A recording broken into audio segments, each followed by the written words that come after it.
Saudara, seorang warga di Palu memanfaatkan buah labu untuk dijadikan cemilan sehat.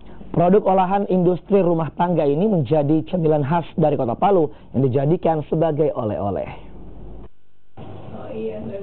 Gurih, manis, dan kaya serat, cemilan berbahan dasar buah labu ini mulai merajai pasar oleh-oleh di kota Palu, Sulawesi Tengah.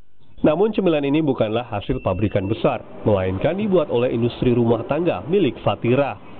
Jika biasanya pembuat camilan ringan memilih bahan dasar buah ataupun sayur, Fatira justru memilih buah labu yang kaya serat dan memiliki rasa yang manis.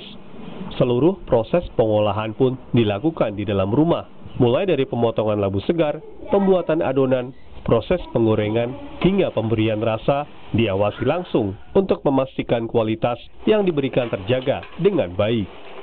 Melihat teman-teman UKM semuanya sama produksinya, pengen sesuatu yang beda aja dari kota Palu. Makanya saya mencoba membuat olahan labu kuning, khusus rumah labu kuning. Jadi tidak ada samanya di kota Palu.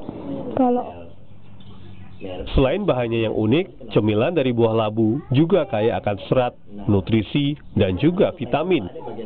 Selain unik, cemilan ini sangat kaya manfaat karena pengolahannya tanpa merubah rasa dari labu kuning itu sendiri.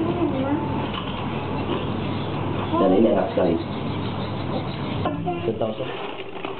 Satu bungkus cemilan labu dihargai Rp15.000. Dalam satu bulan, omset penjualan cemilan labu dapat mencapai 10 hingga 15 juta rupiah. Sementara untuk pemasarannya, usaha cemilan yang sudah dirintis sejak 2014 mengandalkan sentra oleh-oleh setempat dan juga penjualan secara online agar dapat melayani pasar yang lebih luas selain di kota Palu.